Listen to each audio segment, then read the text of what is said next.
One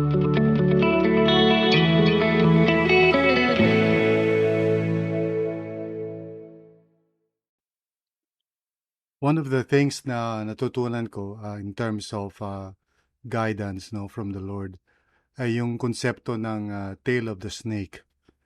Now, ano ba ibig sabihin nitong tail of the snake?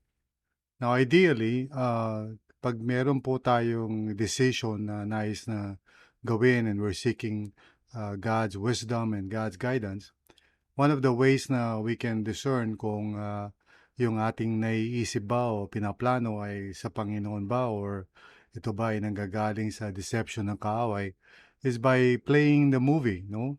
In other words, imagining the situation, living it out at least in our imagination kung ano yung mangyayari and then being discerning or being wise enough to see kung merong mga indicators na mukhang deception ng kaaway, no? Yung mga mangyayari later on.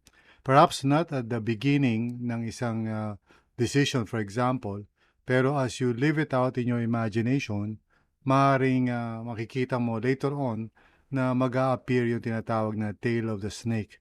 So in other words, there would be parang indicators that something is wrong, no?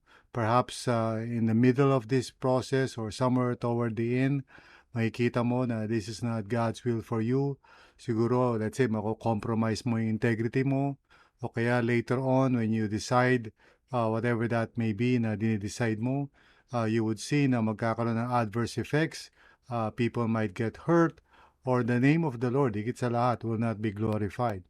So ideally, you think about these things parang ahead of time before you actually make the decision.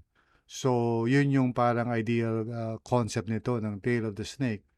But sometimes hindi natin nagagawa ito because sometimes we go ahead and make a decision and then, what we need to do is still apply pa rin yung concept ng tail of the snake by being observant dun sa mga mangyayari as you move forward, no, dun sa decision. In other words, if the enemy is trying to deceive you, maybe at first parang maganda yung decision, parang okay naman siya, it looks promising and so forth, may peace ka naman. But as the days go by, nag-a-appear yung mga parang indicators, no? For example, nagkakaroon ka ng feelings of desolation, maring may compromise o merong lying involved or merong mga nangyayari that seems to parang show you that hindi glorifying to the Lord yung situation. So God Himself will show you these signs, ano.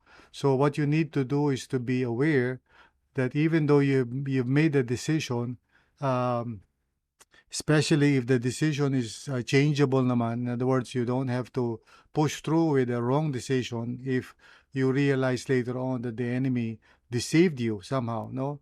Now that could happen. So in a less than ideal situation, you may have to just open your eyes and see if there are indicators na parang pinapakita ni Lord that the enemy is actually at work, no? So God would expose yung kanyang ginagawa sa buhay natin and show us. So, kailangan lang maging attentive tayo doon and not parang insist on our decision once we are being shown, for example, by the grace of God, na mali yung decision, So, this is in regard to mga changeable situations, So, pag unchangeable situation, that would be a more difficult case.